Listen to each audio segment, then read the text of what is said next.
Welcome to the Backseat Thriver podcast. I'm Christina Johnston. And I'm Bridget Kostas. And we really think you guys should listen because we think we're pretty funny. We are pretty funny. Yeah. We're unfiltered. It's real. It's sometimes what you need to hear. Sometimes what you don't. But tune in. Tune in. That was good. That works. We're back. Happy Friday, Backseat Thrivers. Happy Friday. You may be wondering, well, you're probably not wondering yet because you haven't heard or seen him, but we've got a guest celeb co-host today. We do? We do. Bridget, he's sitting about a foot away from you. Oh, awkward. Yeah, he is. Okay, guys, we had Joe Pagac on the show. How long ago was that? A month ago? Yeah, maybe a month. Maybe a month ago. And we know. just had so much fun. So he's back with us today. He's going to be adding to our commentary. We're going to be having some funny chit chats about a various number of things. And then we're going to be bringing on Gabe from Blacktop Grill, who is an author, an entrepreneur, and just all around cool guy. So we're going to learn a little bit about him and trusting your instincts and your guts and knowing when to take a leap of faith on something. I don't know what. When to eat, trusting your gut on when to eat at the Blacktop Grill. And what to eat. What to eat, when to make this life-changing decision. Yeah, exactly. And all of the things. All of the things. And I made a funny in our intro because I said, we're going to grill Gabe. You're so funny. That didn't feel sincere. Oh, boy. It was funny though, right? I loved it. Yeah. He's totally lying. He's so lying to you, That Bridget. was sincere though, right? That came across sincere. Totally. Okay, so I don't even know where we want to start this morning because we just had such a fun, hysterical breakfast and we talked about so much random stuff. And I'm like, again, if we could just put a camera on right here and turn our mics on at breakfast, maybe we just, maybe that's our shtick. I think that's what makes us just so much fun.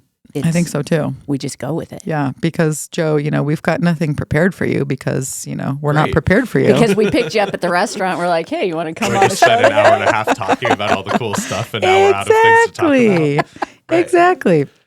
All right. So Okay. if I may steer us a little bit. 'cause Please do. So on this podcast, we talk a lot about parenthood. We talk about motherhood, all the things. And so it's kind of, we started having this conversation with Joe this morning about he doesn't have kids. And so I asked him, like, did you ever want kids? Do you regret not having kids? And your response was? No, I absolutely don't regret not having kids. I really enjoy not having kids. Yeah. I have two nephews who live in town and I can give them 110% of my energy for a few hours or an afternoon. And then I can go home and I can sleep it off. 8 hours and then I can leave town for 6 months if I want. It's I prefer not having kids. Yeah. I also don't have pets and all the plants in my house are plastic. No kid. You don't have any real plants? Nope. I don't know why that shocks me. Bridget? No, it doesn't. It shocks me, but I admire it because you know what you want and you know what you don't want. And I think that goes back to your initial intro, Christina. He went with his gut. He did. He doesn't want to have to. I mean, you have no kids that you know of, right? Yeah. Long pause. Awkward. Don't put him in that I think situation, Christina. I think I've split with most people I've dated in a friendly manner where I would know, but there's a few that maybe Okay. there could be. Okay. There could be a kid The out there. Pagac name continues. Carries on. That is. I think I admire that though. I mean, if you know that you don't want to have kids, don't have them because you think it's like your that next phase in your life, or just because you can procreate that you should. So more power to you if you and your wife know that this is not something that we want to have, because you can't travel the way you want to travel. You can't do the thing. I mean, you can. But it's a lot different. worse. Yeah, It is absolutely. different. And then you have to always worry about a babysitter. You always have to, if you have a dog, you always have to worry about boarding them because you like to travel the world. And a lot of times you can't bring pets with you in some of these other countries. You have to worry about somebody taking care of your plants. Like, Did you these hear are about? big things. Did you hear about the headline of the woman who flew to Puerto Rico with her pet parrot on Southwest, and then she gets there, they have a great time together. Yep, her and the parrot. And then she boards the plane to come back to the US, and they're like, "You ain't taking a parrot on this plane." So she was stuck there. So this was like national news for some dumb reason, that like lady and a parrot stuck in Puerto Rico. Did she buy the parrot in Puerto Rico? No, Or she flew from the US to Puerto Rico. She's like, "This is my support pet." What? But I can see when you're coming back to the U.S., they're like, you bought that in a market. Come Right? on. Yeah. This bird definitely has a flu. I will say I've known a few bird people, and they really do bring them everywhere. Like, They're really smart. Like, well, Yeah. Oh, yeah. The bird or the bird people? Because The I have a bird. big issue with that one. the bird. Mental health. yeah, we had Refer parrots. to episode 8. No, but birds, they last forever. Yeah. Like, they Like live 100 forever. years. What? Yeah. Like the big birds, like parrots, cockatoos, they live for like almost 70 years. So if you're going to get a bird, like, you better make sure that, because they become very attached to like one person. And if you pass, obviously a lot of people get their birds later on in life. So they have them for like maybe 30 years. And then what happens to the bird? Like, if that bird hates your kids or your family members, like they're alone, and they end up having to go to like sanctuaries and stuff. It's really sad. You know, if you're saying later on in life, for maybe the last 30 years, you're probably approaching the age where you should probably be thinking about a bird. I'm going to not answer you right now, but you know what? To my defense, I have thought about getting a bird. So you can No, you have not. Shut your mouth. You thought about getting a bird? Christina, I love birds. And I didn't go with my gut on this one, listeners, because this bird will outlive me if I get it as a baby. That's the reason you didn't get a bird. That's why I didn't get a bird, because I am a thoughtful pet owner, and I did not want to get a bird knowing that the bird would outlive me. I wish so bad it was time for our commercial break, because it would be perfect. Why? Because it's about therapists. And they're accepting new clients. So as you're reading it, listen up. Whatever. You just need to shut. Anyways, Joe, Yeah. so you had birds, right? So we had, when I was growing up, my Good dad segue. got into collecting parrots briefly. And one of them, his name was Bubba, Great name. he would listen to me and my sister fighting, and he would mimic it. So even when we weren't home, we'd be in school, and he would just be like, "Leave me alone, Joe. Stop hitting me." Like all day. And it was driving my mom insane. And she would be on the phone with people, and they'd be like, "Don't you need to like take care of your kids?" And she'd be like, "I don't even have him home. It's just a bird." So she moved it into the back room and closed the door. And then she was in there one day sitting with it, and it was like, and she realized it was mimicking us fighting, but through the door. Because that's what it was hearing now. Oh my That God. And she was like, "I can't handle this." And she made my dad get rid of it. But That is hilarious. So a friend of mine had what are they, the yellow neck or yellow ring parrots? I don't know. One of the talking parrots, and she had one growing up, and it was her dad's bird, and the bird loved their dad. And so, they say at night you're supposed to put a sheet over the bird so it'll sleep, and then you take the sheet off at night. It's kind of like kenneling your dog, right? So you would put the sheet over the bird, and her name was Tilly, and she would cry, and she'd be like, "Oh, Tilly, good night." Are you serious? And she would just cry, and she would talk, and yeah, it was hilarious. That's hysterical, but that sounds so annoying. I think it's adorable. Well, it is, but like also just like, okay, bird, shut up. You just need to give your bird attention. I had a cockatiel, like the gray ones that have the little orange circles, and where their feathers pop Isn't up it when a they get. cockatoo? Those are the big white ones. Oh, there's a difference. Yeah. So the big white ones that their feathers go up when they get really excited, and then cockatiels are the little gray ones that you see like at the pet stores and stuff, and they have the yellow and the orange circles. anyways, I had him, and he could sing every song. Like he would sing like This Old Man, and he would do a cat call, and then Did you train him that so you could up your self-esteem? Yes, I did. So we could sing together. And then I had no idea, but he would hump his little perch.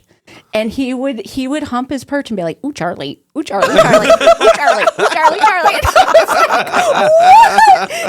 like, what? He never talked. He never did anything, but he said, "Ooh, Charlie," when he would hump his perch. And I was like, this is... Did your mom have a friend named Charlie, by the way? Oh, Mom, did you have a friend named Charlie? I'm looking at you, Mom. No. But it was really funny. And then when I was like 18, I'm leaving the house. I'm not home anymore. And he was home alone. So we gave him to my grandma. And my grandma loved him. But my grandpa made him mean. Like he would tease him. And so he hated my grandpa. And then when my mom and I would come over, he would come fly to us and sit on our shoulder and give us kisses. And then, my grandpa would go to touch him and he'd bite my grandpa. Like he couldn't stand up. My gosh. Yeah. Should have gone with my gut and kept my bird. He'd probably still be alive. I think they live like 30 years, cockatiels. That sounds like a pretty big commitment. Like parakeets live till they're like 12. Yeah.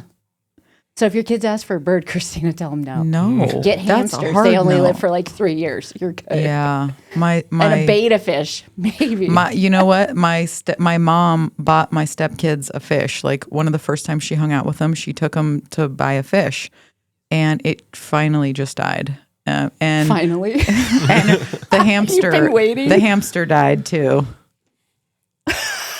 How'd you handle that one?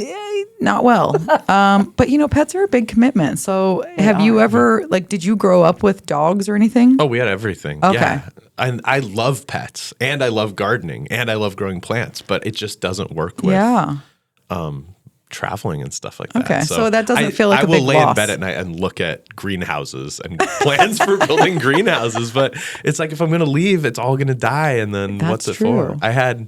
When I was in my 20s, I had a 600 square foot garden in my backyard of all just like every type of produce, and I would spend a lot of time back there. And I had chickens, and I've had dogs and cats and hamsters and turtles and salamanders and all that stuff. I love it. Do you see yourself settling down one day, like where maybe you're more permanently around, and you could perhaps bring that back? I think I'm going to try to get all this like adventuring done while my body's still working, and then I'll be like badly crippled from falling off mountains and bikes and all that, and then I'll settle down with a dog and lay on the couch and bake it and just ride off into the sunset. Dog biscuits all day. Yeah. Well, that sounds kind of fun. Yeah. Pagic biscuits. Pagic magic biscuits. Yeah. Wait a second. Maybe when you say a greenhouse, you could have Pagic magic brownies. Oh. Perhaps a new career Are we venture. segueing into the drug dealing talks? Well, absolutely not. And I got a little bit of it wasn't criticism. I got a little feedback from my husband. He was like, "You're really pushing the drugs, aren't you?" After our last episode, and I was like, "No, I'm not. No, I'm asking I was for like, a friend. why are we going down the addiction pathway? Like we're trying to get out of it. We seem to be having a theme of this, don't we? Go with your gut, Christina. Don't do it. Say I'll no. go with my Don't gut. do drugs. No, Don't say no to drugs. Say no to drugs. Yeah, I will. Okay, so we just talked about the app. So tell me your experience with the app. Now you say Yucca. I could be pronouncing it wrong because I've only just read it off. I don't know why I thought it was yucca, but I said yucca, Yucca? like a yam, like a yucca root. Yeah. It looks like a yucca root. all right. So to me. yucca. That makes sense. And the picture is like It's like a some little kind of a root, right? like a Okay, Joe, carrot. then you're totally wrong. It's yucca, right? I think we can I'm going officially with say yucca. yucca. I'm going with yucca. So Okay, if you we'll guys call it my yucca. my Okay. honors child called it yucca. Okay. I'm going with yucca. if you guys haven't downloaded the Yucca app, it's YUKKA, right? I think just 1K. 1K? Okay. We'll confirm in a moment. Yeah.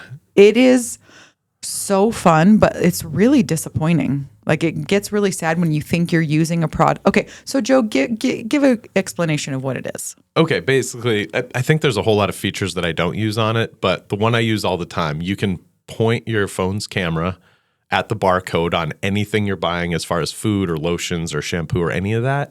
And it will give you a score of how healthy it is for you. And then it will show you a breakdown of why it is and isn't healthy.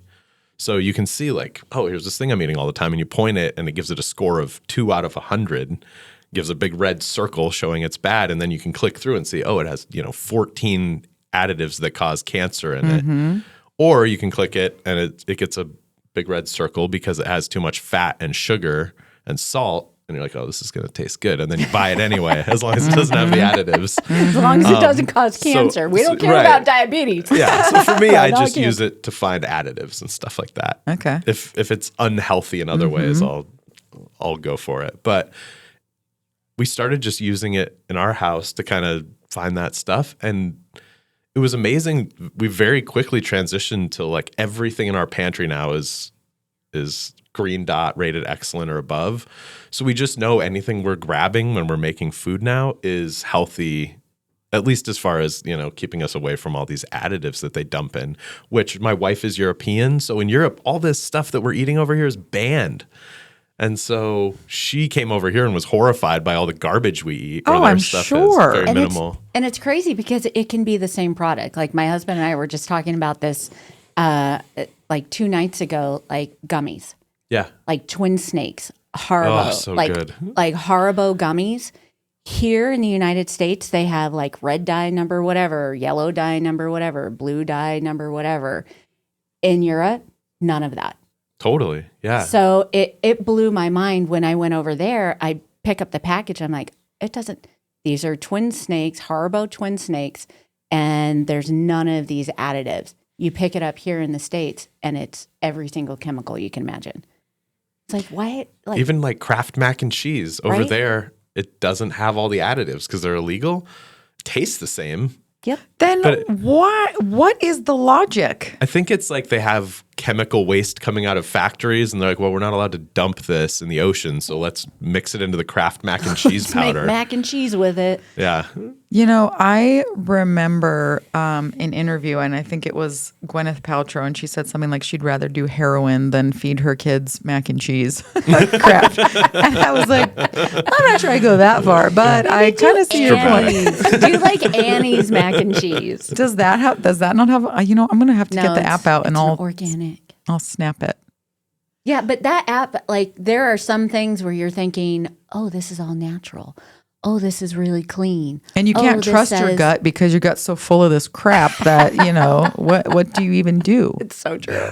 But it will blow your mind because something that you think is natural and organic will still have these cancer-causing like additives in it. So I've used it for my hair products, your face creams, your deodorants, your lotions, and the stuff that you think is, dermatologist tested, non-comedogenic, doesn't cause blah, blah, blah for sensitive skin. It's still like not good, which kind of blows my mind. And weirdly, I've found that a lot of times the most expensive things, whether it's like lotion or mac and cheese or any of that stuff, is actually worse. Like sometimes the Safeway brand of things is the best one on the shelf, which is shocking. That is. But is it the Safeway Organics that you're looking at? I don't think they have a Safeway Organics. What's the or the O? What is it? O brand? Yeah. The O brand? The O brand mac and cheese is excellent rated. Really? But you're paying $4 a box instead of 99 cents. So yeah. Like you eat kind a of a box bummer. a child almost. A what? 1 box per child. Oh, per child. yeah. When it says 3.5 servings. Yeah, but it's Like not. It's for a one. baby. Yeah. Like a side serving. Yeah. Right. But not for a meal. Yeah. Well, I do remember. So we use CeraVe lotion, and talk about a freaking ripoff. A bottle of it is $16, but that is what my husband likes, and he wants that, so I buy it for him. Yeah. Nice. And it's garbage. You have to get it at Costco. Like if you're gonna buy They sell it there? the CeraVe and the CeraVe's in like the tub, right? No, it's a pump. But it's in a tub. Like it's in like a little tub with a pump. No, I mean it's like a bottle with a pump. I think you look. It could be the same thing. Yeah. look at the big box brand store and see I if they have will. them. Because I I think will. they have like the Cetaphil or Cetaphil, however you say it, and then the CeraVe. And that I'll check that out. Yeah. You probably don't shop at Costco. Oh my God, I've probably spent like $4,000 at Costco this week. Oh, okay. We just bought a pergola at Costco. Oh my gosh, which was it, the wood one or the steel one? The steel one. I have pictures of that in my phone, and I literally was. Our HOA said no, we can't put it up. I'm so What? pissed. Yeah, because you can't. We just cleared our whole side yard and made it like a fun play area, like with ping pong and stuff. And we can't put that. It So was we've been so going beautiful. every morning this week because they were sold out of them. And they would be like, well, maybe tomorrow. It should be going on the truck, but we don't know. So every morning, me and my wife have been going. And you've got one. And we got one. So I got there yesterday. I was in line waiting at 9:30 for when they opened at 10 and ran in. Oh my And it was like gosh. feeding frenzy at the pergola area. I mean, just everyone loading up their carts. Everyone was going ape shit on this thing. Like I had walked by and I was like, "Oh my gosh, this is perfect." It has like a little crank that you can retract into, so like it's light What? through, or Yeah. it closes it, and it's $1,500 and it's huge. It's so cool. It was a frenzy. People were. So what if you got it? What would your HOA do? Like You fine have to take it down. Yeah. and fine you for how long? Like you get fined once? Well, Might be worth I mean, asking for I think forgiveness. that HOA, it's crazy how much power HOAs have. Like, I think that you basically sign something that says like they can kick you out. like if you're blocking somebody's view, I get that. We ain't blocking anything. You ain't it's just doing it? an eyesore. They do crazy stuff. You I think can they'll like put ask. liens on your house so you pay your Exactly. fines. They're- Exactly. It's really weird. Yeah, they You, used like, to tow our cars. My parents live in an HOA area, Oh, and like yeah. if we had our car hanging out onto the street off the driveway after 10, they would come tow all the cars out of the neighborhood, and you'd have to go get them. Oh my Like, gosh. They must have known somebody that was part That of is it. so rude. Yeah, They must have known somebody that was like a tow truck owner. Like, hey, you want to you want to Yeah, make some they're, money? they're in cahoots. You want to make some money? We can totally do it. yeah. We We totally live do. we live out in suburban ranch land, so we can do anything Isn't we that want. nice? Yeah. You could put a Oh, broken. you could just like put a broken down pile toilet sailboats in the your front. yard. Yeah, totally. I'm gonna put a toilet out front, and I'm gonna have some flowers, some spring flowers coming out of that. I've seen it. That's a real thought. It's That's a a- real yeah, that's a thing. thing. It's not a thought. It's a thing. It's a thing. Or a bathtub. Yeah. I've never understood that. But it kind of makes me appreciate HOAs. But yeah, you love to hate them. I hate HOAs. I love an HOA because you don't have the broken down like Sanford and Sons like trucks in your front yard, and your house looks great, but your neighbor's house is just in shambles with the toilet garden and the bathtub garden Yeah. and the broken down rusted truck and And the violent birds. the chickens. Yeah. Chickens. I The lived in the chickens. city for a long time, and my whole street was mostly that. It was just awful. And I actually went through the whole street. I trimmed all the trees. I had like started landscaping the empty lots. Oh my gosh. And then I got a call from one of the neighbors, super pissed. He just owned an empty lot there. And I had like planted cactus in it and put a little fence up front that I made out of pallets he had stacked there. He didn't even live in Arizona. that was so cool. This is just what you did in your free time? Yeah, because it was like outside and active, and it just made the whole street look nicer. And he was so pissed. He's like, "You're going to prison. You're on my property. What are you trying to squat my land?" I was like, "No, dude. I just didn't want to look at a bunch of like pallets and garbage out my window, you know?" And he was like, "Okay, cool." But Did you even look at it? Did you even see what I've done? Meanwhile, Did you Joe's see in my the mural tent in the work? backyard. Remember, he is homeless. but Oh my gosh. Awesome. Yeah. That's awesome. We had I was selling, we had like a weight Did you say bench. sailing or selling? Selling. Selling. A weight bench. It was in the garage, but we needed the space in there, so we moved it to the side patio just so I could take pictures and sell it. So it was out there for maybe a week, and I got multiple emails about like, what's we can see some poles over your wall. Well, if this is temporary, great, but it needs to be moved immediately. And I'm like, That's insane. Yeah. But Is the HOA president the guy that your dog mauled, or what? Why do these people hate you so much? You guys, well, it's a snowbird hood, right? Yeah. And so it's, when you take these older folks that don't have much to do, but They're all part of the HOA. check out the hood. Yeah. Oh my gosh, the dog. Okay. So, I really don't want to brag too much about this, but I was the Oro Valley Citizen of the Month for April. Whoa. Yep. So This April? right now. Go. Congratulations. So I'll go Christine. ahead and sign autographs later. Okay, but thank you. it happened because my dog got into a fight with this guy that lives in my neighborhood. And I see him walking every morning. He's retired and he has a really cute, like bigger schnauzer or something. And then my dog shot out of the garage, and he's like a 30-pound Labradoodle. He's a little bitch. And he got into like a pretty intense fight with this dog, and it knocked the man over, like onto his face into the concrete. It was very, very scary. So I went to check on him later that night, and we got to chatting, and he was, I was like, oh, I have a podcast. And he was like, I run a website. And so we started talking about healthcare. And so I get home and I have an email that's like, hey, I think you're pretty interesting. And I'd like to feature you as the Oro Valley Citizen of the Month. And I was like, who, me? So yes, my dog attacked. It's getting me promotion. So I plugged the podcast. It was great. And, the rest is history. That's awesome. I'll take an autograph. Okay, you got it. I want a picture of the guy that got mauled. You want me to have him sign it? I'd like his autograph. Can I I'll get a have him picture of the sign two of you together? Oh my gosh, I'll go take a selfie with Michael and we'll post it. Awesome. Yes. Thanks for please the do. promo, Michael.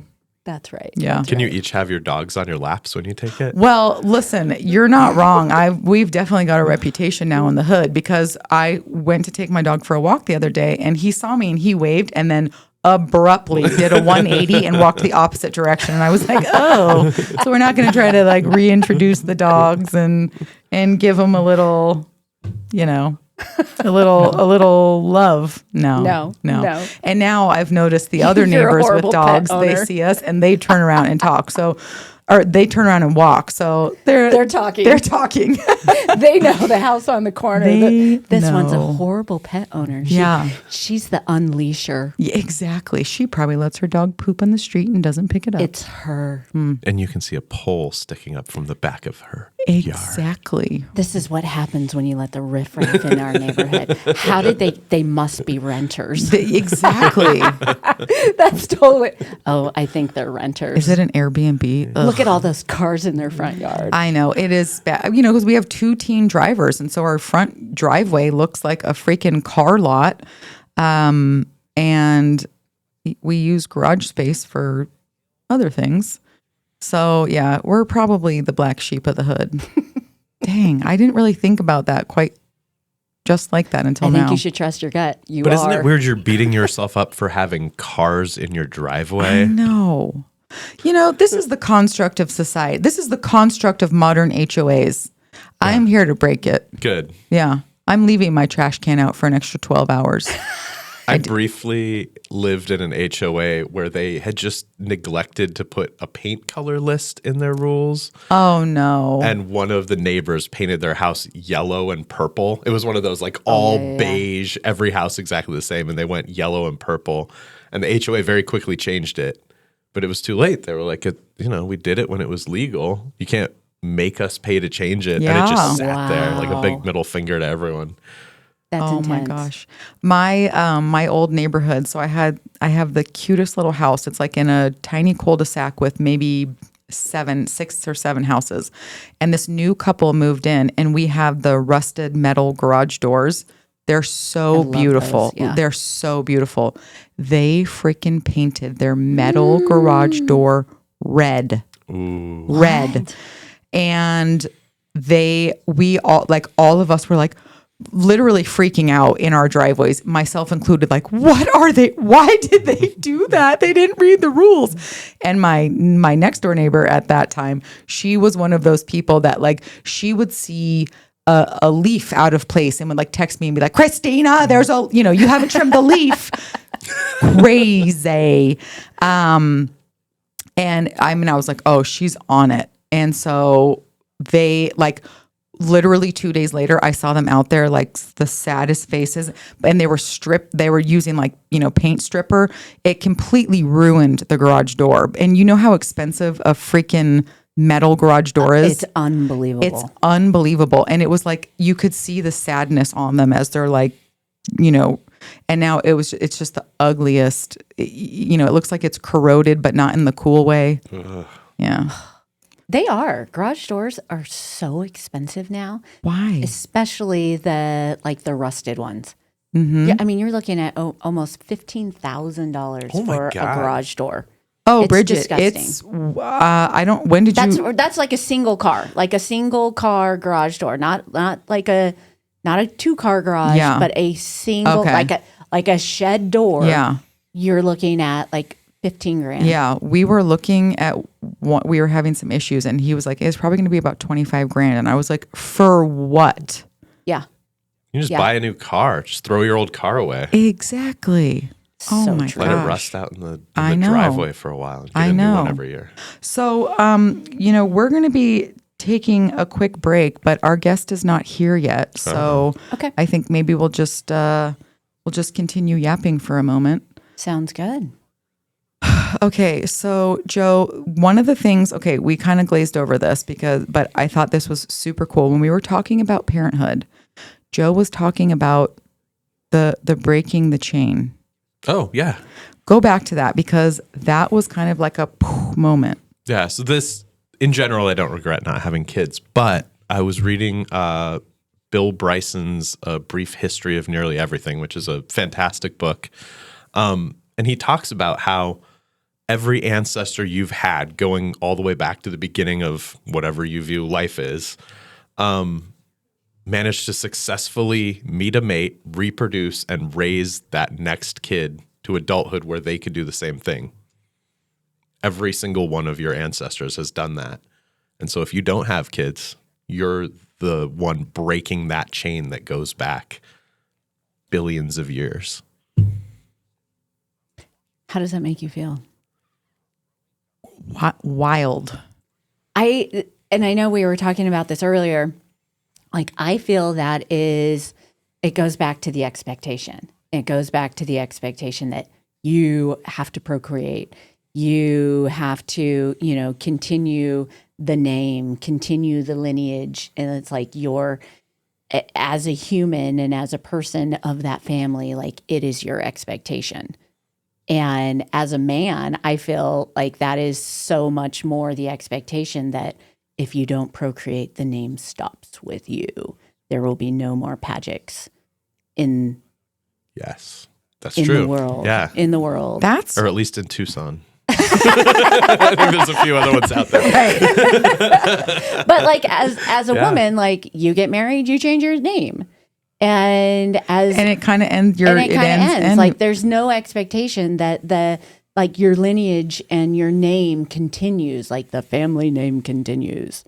And that's kind of a heavy feeling. I don't think I've ever empathized with a man like that, but that's kind of a heavy. So one of my close friends, they when they got married, they both changed their last names.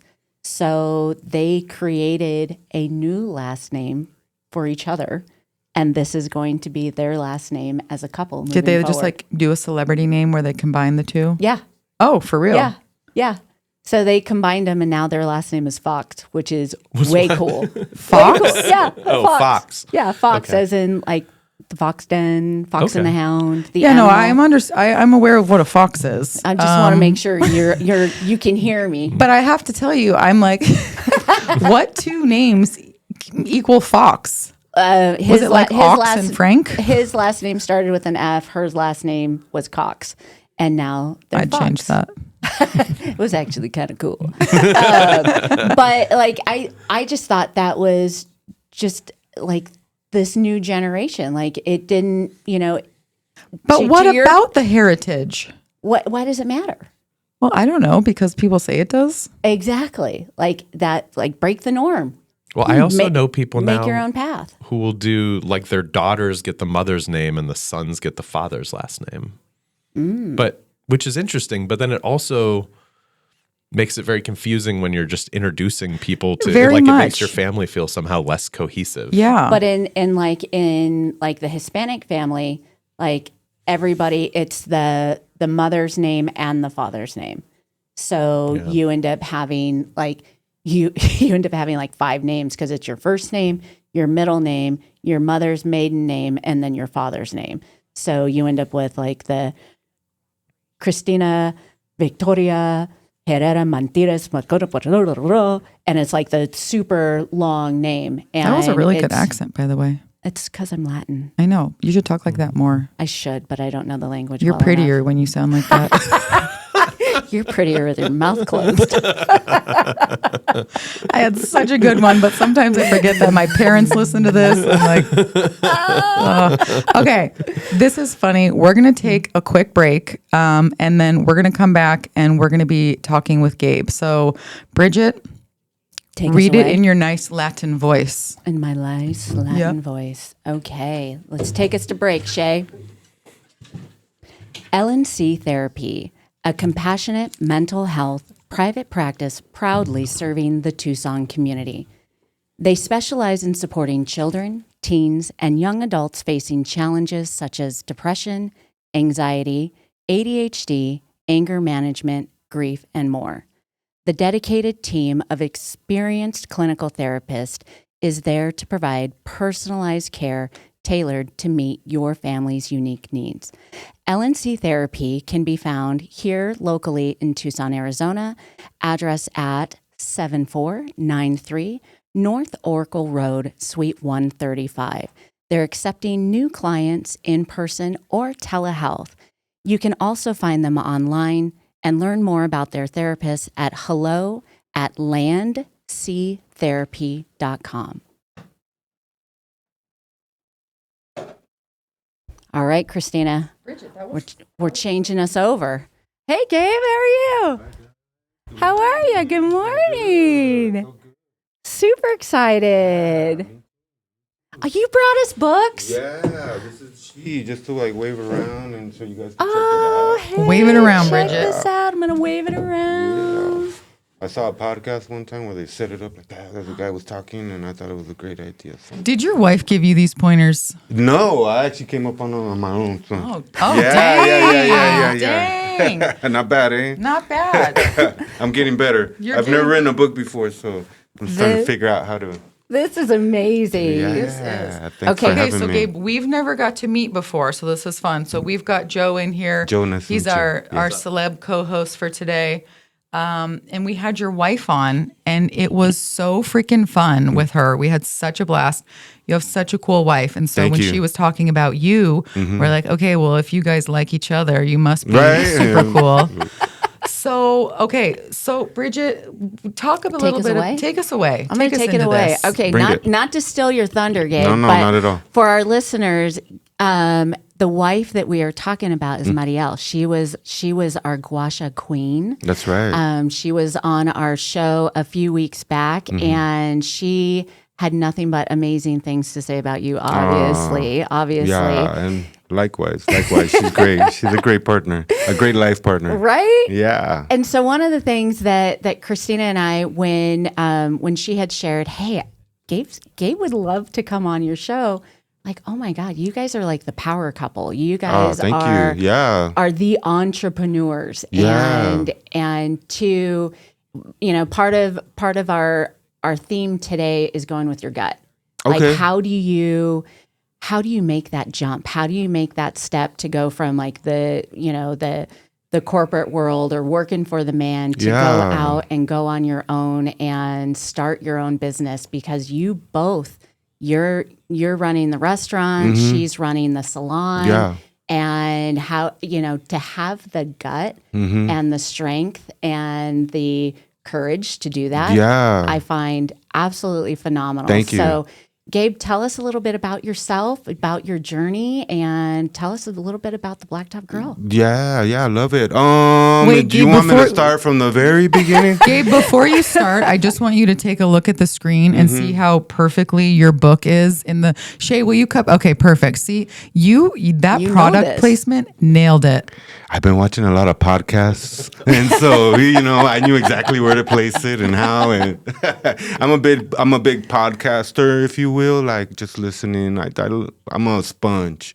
You know what I'm saying? Like still to this day, I'm a student, and so I watch a lot of podcasts. So Always hence the learning. idea. I wish I could take it as my own, but it's something I kind of learned along the way. But I guess just back to your question, I appreciate the compliment first and foremost. I guess me and my wife really don't look at it as a power couple. We're just when you're in the mix. Most power couples don't. Right, when you're in the mix and I'm just full of like cheese and sweat and cotija, you know what I mean? I'm not thinking power. Smelling like onions. I'm thinking like, man, I can't wait to get home and flop on my couch.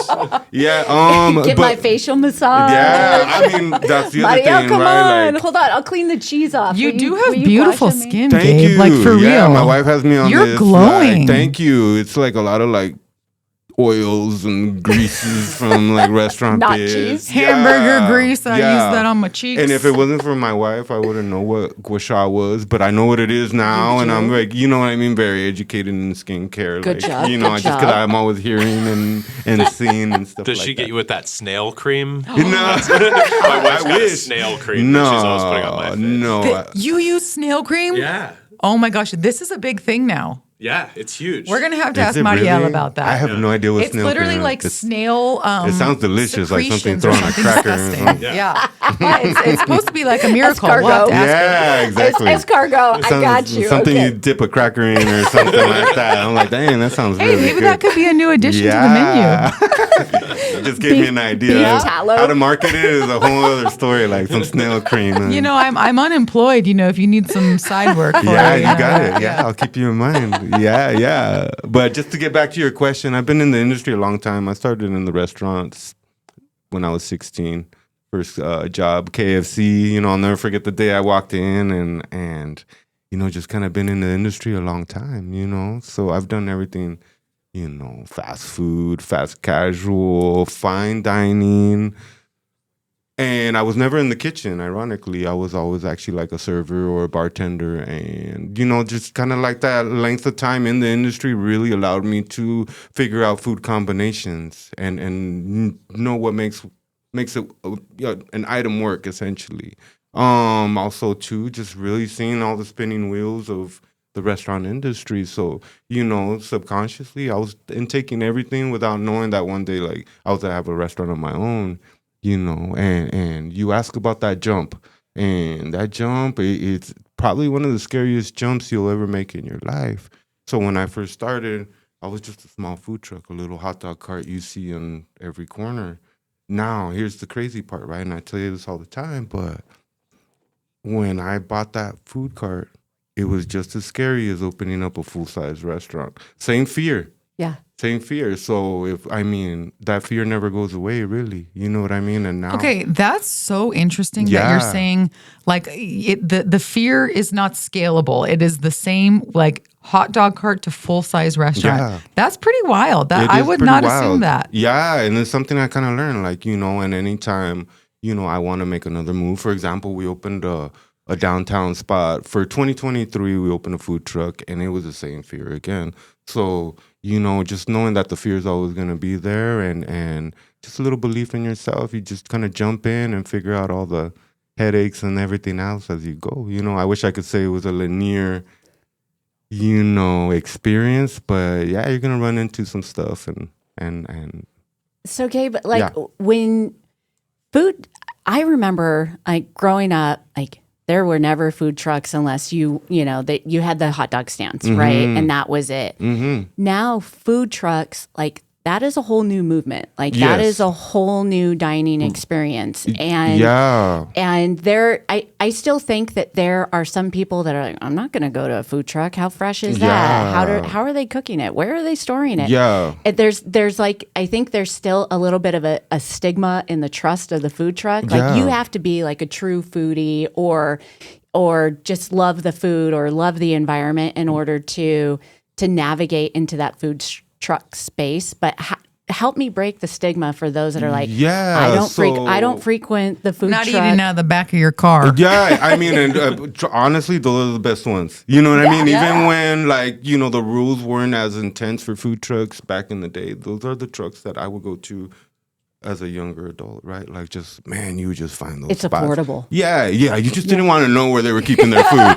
You just enjoy it, right? But now, I mean, it's just like running a restaurant, right? Like the health department has so many like so much structure in place where, you know, these food trucks have to have a commissary where they hold their food and, you know, commercial refrigerators, and they have to go back and store them nightly, and you know, there's storage on the food truck, and, you know, it has to be the temp, and, you know, the health department does a really good job about going and checking to make sure these things are the temperature and people are doing, you know, I guess, whatever they need to do to keep the public, like, safe, you know. So, you know, you hear, like, you know, stories, but I mean, in my experience, man, everybody, like every food truck I've dealt with, including my own, of course, you know, we try to maintain standards, and, you know, the last thing you want to do is get anybody sick. So I think that's definitely like, does it happen? Maybe, but I don't think in the grand scheme of things, you know, everybody maintains pretty good health code. Everybody's gotten sick from a restaurant at one point. Oh yeah. Or the grocery store. Right. I had a machaca experience way back in the day, and I still like, you know, hold off a little bit, but. Where'd you get that from? No, I'm not. How long's I wouldn't throw anybody under the bus like that. Yeah. Okay, so Gabe, I want to know. So you said most of your, like, you know, I think everybody should have to work in food service. Did you ever work in a restaurant? A lot. Yeah. Yeah. See, that's how you learn how to treat people. I 100% think. Like we've all been to a restaurant and you've seen that person who's like acting like such a jerk, and it's like clearly you've never been on the opposite end of this. Right. But like you're saying like, you know, you were mostly front of house.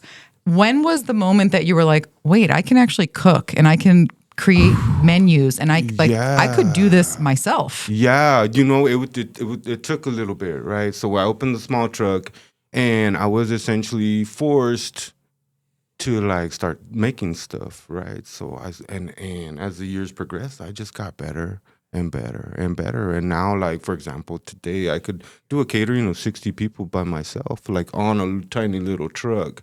So it's kind of been built, and a muscle that's been worked really at the end of the day. And, you know, now it's definitely a muscle. So kudos to, like, you know, those line cooks and stuff like that, absolutely. because they take on a lot of pressure, and it's a lot of stress. But if you've ever worked in the restaurant, it's like, it's this intense stress. And once it's over, you're like, oh, you're back to normal. And in life, I feel like it really helps you out, because life is like that too, right? Like you get these pressures throughout life. And I really give the restaurant a lot of credit for helping me maintain balance, really, at the end of the day. So it's kind of a muscle and something that I feel a lot of people lack and could definitely work on. You know what I'm saying? Including myself. Still working on it. Still working on it. I have a quick question. Yes, sir. Okay.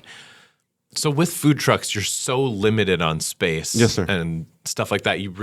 Every food truck specializes in something, right? Yes, sir. Because you can't have a menu that covers everything. Like a full size, yeah. Yeah. So how do you, when you're getting into it, how do you decide, like, okay, I'm going to have a burger food truck or a Mexican food truck or a, you know, whatever, because you have to pick. Like, how did you figure out what you wanted to sell out of your food truck? That's funny because, you know, you talk about being your own boss, right? Like, I've worked for a lot of people, you know, throughout the years, and that's one thing I want to do. And to me, when, like, I thought about jumping out on my own, hot dogs. I was like, oh my God, hot dogs. You know, it's there everywhere. It's like easy. It's like, oh, Hot I'm gonna make dogs a. or Sonoran dogs? I'll get to that.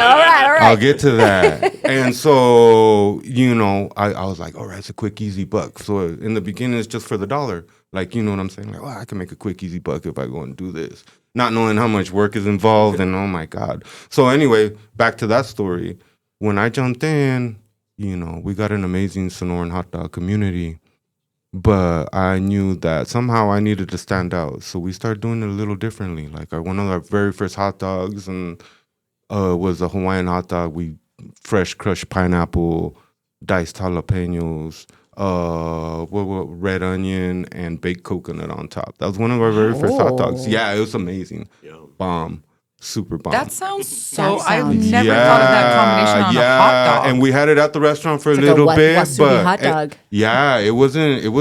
it wasn't selling as fast, so the pineapple was going bad, and we had to take it off the menu. But I think it might be a summer thing that comes back.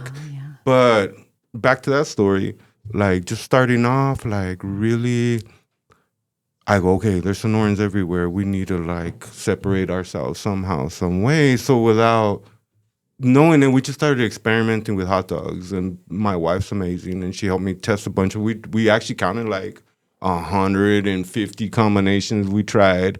Yeah, you name it, we've probably tried it. Like So you're like also a professional hot dog. a professional. Eater. Yeah. Well, some of our hot dogs are award winners. Our elote hot dog beat 16 restaurants in Phoenix. Yeah, Congratulations. chile relleno hot dog beat 19.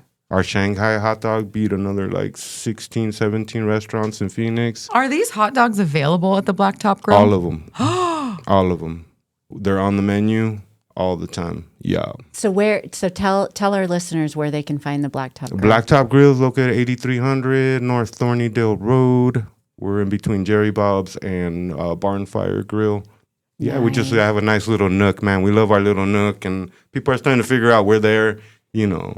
When you see your Blacktop Grill, everybody's like calling for ribs, and you got to explain that you're not ribs. But really, at the end of the day, we really found our footing. Like we didn't know how to explain what we did, right? So now we consider ourselves street food because we pull from every facet, and we're not just hot dogs, right? We got quesadillas. We got a mango quesadilla that'll blow your mind, right? And they're the size of a calzone, and you could add any proteins on there. I'm a little sad, Gabe. You didn't bring anything. I know, right? But you know what? It stinks enough in here. Like It's probably me. I smell like a lot of the stuff. podcast before they do a lot of food tasting, which it's delicious. But then you get in here and it's like this And it smells like combination. onions and Yeah, farts. and it It's smells like awful. gin. Yeah. Oh yeah. And so we really like narrowed it down to street food, right? And our street food is like it's just different. It's comforting. And It's it's comforting. Delicious. It's eclectic. Exciting combinations. Yeah. I love that. So Thank when you.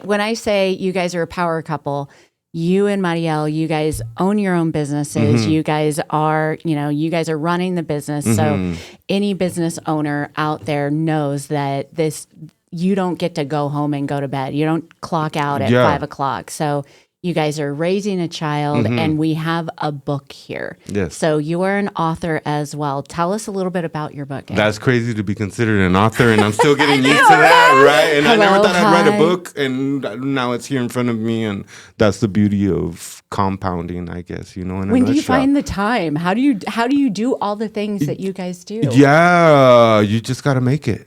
It's crazy. Yeah. So, but the book kind of started in during the pandemic. So around the pandemic, we were on lockdown. We had a lot of time, and I'm a creative by nature, and there was just this valuable time where I solidified the restaurant, and then I would write for like an hour a day. I started chapters, just brainstorming. And the reason why is because around that time, I think I was about 5-6 years in, and you would get a lot of people like, "Hey, man, I want to pick your brain." Or let's go out to coffee. And I was like, man, I got a lot of valuable knowledge for these people. I can't have coffee every morning with you, but I love coffee, don't get me wrong. But, you know, it kind of made sense to write something and something that they could read and maybe hopefully give them direction. And it's all kind of made into like 10 chapters. So that was kind of like the motivation behind that. I love that Thank you. that you guys are sharing your learning, sharing Absolutely. your knowledge, and giving Bridget, I think the youth call it no gatekeeping. Oh, okay. Right? You're a nerd. Yeah, I like it. Yeah, no gate. You're Yeah, sharing the secrets. no gate. They're basically gatekeeping. Okay. yeah, and there's really not any secrets at all, yo. I feel like everybody's looking for secrets, but it's hard work, and you know, I think if you could save on headaches, you know, I mean that'll save you. You know, there's a chapter on time management alone. You know, like there's. I think you I can had a use that in life. newborn. Yeah, right. Just kind of like managing your time and spreading it out, and really using all your time wisely. You know, it's a big one. Oh, that's amazing. Where can we buy these books? Because I actually have a friend in Oregon who's getting Oh ready to yeah, start a food it's truck on now. I'd love Amazon to- right now on Amazon? too. Yeah, you Awesome. could buy. There's would a give you digital my copy. yeah, and a hard copy, and for anybody interested, I have the hard copies at the restaurant too. So And it's his book. If you can't see it, if you guys are listening to the show, it's called A Food Truck Success Manual 10 Money Saving, Money Making, and Time Management Strategies for Starting a Food Truck Business by Gabe Cenciceros. that's right. All That's right. right. Thank you. Bridget, You're welcome. she's hitting us with that Latin accent. You know, again. actually, I I had the like roll it. of the tongue and everything. I can roll my R's. Just more of a D because I can't as much. Marielle. Marielle. Yes. All right, so Marielle is She- in the studio right she- now. we got another Do you want to do a VIP. little? Whoop, whoop. Do you want to do a little cameo with your husband? I know you don't want to Come in and say hi to your hubby. Come in and say no, hi. Joe, she doesn't want to be with me. She wants to be with him. See, this is like she can sit on his lap. You know, we're all. If you guys aren't watching this, there's only 3 microphones in this studio, and we're up to 5 people. We're making it work. We're making it work. But Marielle and Gabe are just such a staple here in the community. Oh, thank you. You know, when Thank you. when I think of what you guys are bringing to the Tucson community, to Pima County, to Marano, Oro Valley, all of the areas that you guys are touching is just absolutely phenomenal. Wow, And thank you. That's a big compliment. It Thank you. is. You Thank guys are bringing a lot, and as Christina said, there's no gatekeeping. You know, you're sharing how to make it work, and you're sharing the success that if you make the time, you can make the dream happen. And I think you guys are a testament of those efforts. Thank you. Oh my gosh, I think you guys have a Wow. groupie here. Right. I was like, wow. That's a real compliment. I'm Thank trying you. to get a free meal, a free elote, hot dog. It's working. Keep going. Keep going. Okay. Keep it coming. Okay. So it's so amazing. Okay, So enough of that, Bridget. So what's next for Blacktop Grill? Are you going to be at you've settled in? Yeah. Do you want to take I mean, what's the plan? Yeah. You know, it's funny because I just had this. I did a speech for the Chamber of Commerce recently, and I kind of got asked the same question. And you know, one of the things I said for that is like, as somebody local, we're going up against non-locals. We're going up against the McDonald's, y'all. We're going up against the Pizza Huts and the corporate chains. You know, yes, Mm-hmm. Chick-fil-A's. I'll shout out to my buddy Brian, man. He runs that Chick-fil-A, like, you know, he's a great guy. But I'm going up against the Bryans. Brian's a very passionate person about his business.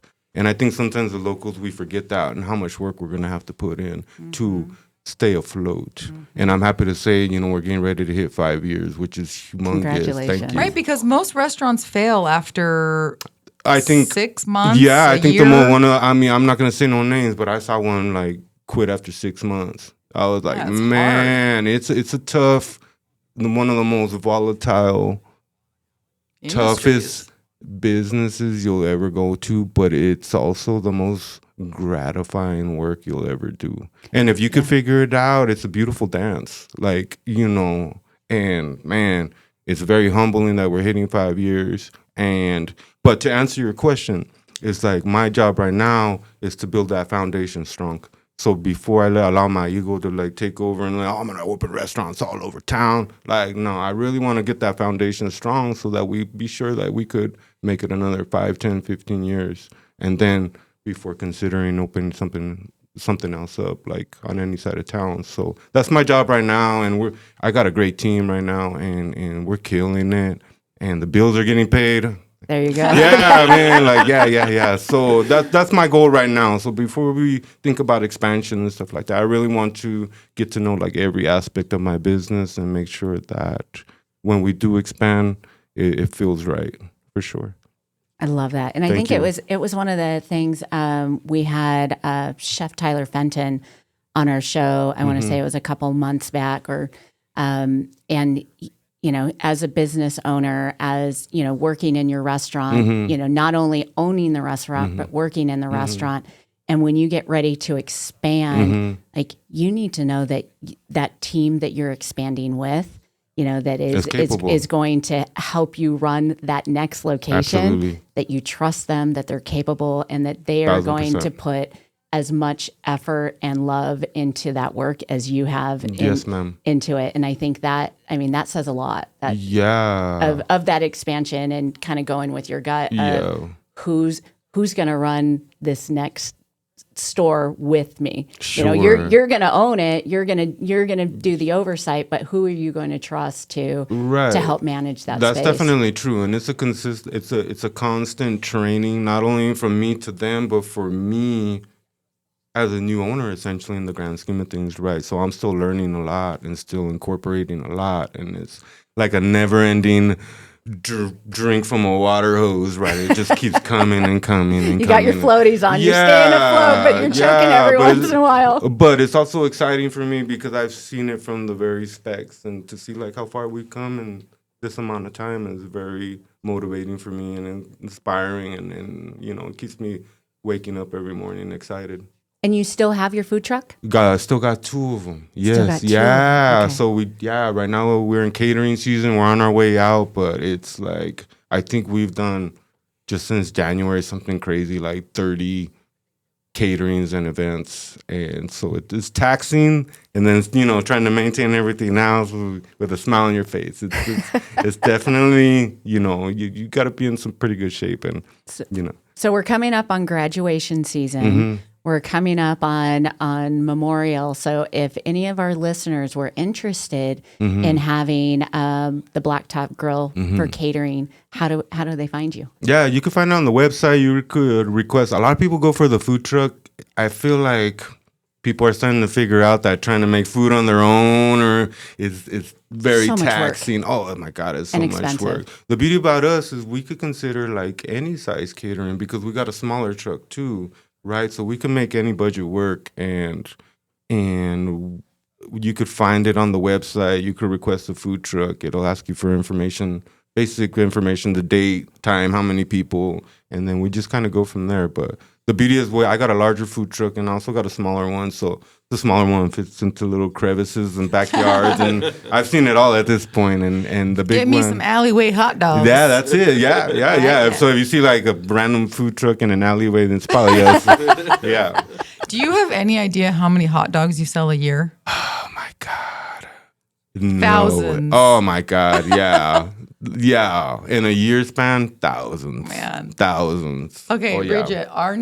Bridget, instead of breakfast, we got to go do a post-podcast lunch. All right. We're going to go test the dogs. Oh yeah, you have to try them. Yeah. We'll make you a fan, I promise. Yeah. So what's your go-to comfort food? So like at the end of a really long day, what is it like? I'm just going to whip this together and this is my go-to comfort food. Oh, like personally, like at home? Yeah. Like at home, man, we do a lot of grilling. So we've steaks and burgers and grilled vegetables, and I think that's it. Like we really like just slap something on the grill and then we're just ready to go to town. Do you do all the cooking or does your wife? She does. She actually, so when I get off of work, I don't want to like experiment with anything. I just want to like, a piece of toast with butter on it. And I'm like the happiest man in the world. But she gets really creative in the kitchen. Not a lot of people know that about her. She like makes this amazing stuff. And what's your favorite dish that she makes? Most recently, she made like a spring roll salad. Oh. Yeah, so instead of wrapping it in the spring roll, all the innards kind of just went on the plate, and it was bomb. Like, it was really good with the peanut sauce and the whole deal. It was bomb. Like, That really sounds good. delicious. Yeah. What's your favorite dish? What's her favorite dish that you make? I think she's happy when I do any grilling. So yeah, when I just take over the grilling. So we do a lot of grilling. Like we love steaks, we love chicken, especially from the grill. It just gives it like a different zing. It's so much better on the grill. I think anything on the grill is better. Yeah, We're grilling season right now. 100%. Here it comes. Oh yeah, oh yeah. Time to be by the pool. Throw something on the grill. Okay, so does your son have an eclectic palate like you guys do, or is he like a peanut butter and jelly kind of guy? No, he's like banana and toast and pizza. Give me chicken nuggets. But I mean, we're kind of grateful at the same time because once he hits the sushi stage, it's gonna get really expensive. You know what I mean? He's gonna be eating like the big old boats or whatever they're called. My 10-year-old, this kid can eat twice as much as I do. We went to sushi the other day, and he got 2 rolls, and I'm like sitting there like doing the math, and then he crushes them, and he's like, "Can I get another one?" And I'm like, "Seriously? Yeah. Okay." And then you find yourself going to In-N-Out afterwards, just to like. Yeah, sounds about right. When I was like 16, I could put down like 3 Whoppers, like nothing. Like Seriously? Yeah. My younger now brother. It's like half a Whopper, and I'm out. Yeah. My younger brother used to do 2-foot-long sandwiches from Subway. And I he would believe it. throw those down when he Yeah. was like 17 years old. I was like, where are you putting this? How is this Oh physically yeah. possible? I used to right. Yeah. My wife's uncle used to put down, and it's a known fact within the family, like 16 tacos or something crazy like that. Yeah, it's nuts. That's insane. Yeah, it's nuts. All right. Well, this has been so much fun. Thank you. Thanks for having me. Thank you, Gabe, for being here. Get to Blacktop Grill. Follow him on social media, and buy the book on Amazon, A Food Truck Success Manual. That's correct. Mm-hmm. Get it. Gabe, thank you so much for coming Hey, on. thanks for having Joe, me. thanks y'all. for being our VIP. Yeah, it was super fun. Thanks for having me. Good to All see right, you, when we go to the Blacktop Grill, we're gonna take some photos and Please do. We'll tag you in it and Love then it. we're still waiting to schedule an appointment with Marielle for my birthday's coming up, I do. so I might need a hydrofacial or something. Yeah. Just in case you were wondering. I am. Okay, I was good. not, but thank you. All right. Thanks, guys. Thank you. Thank you.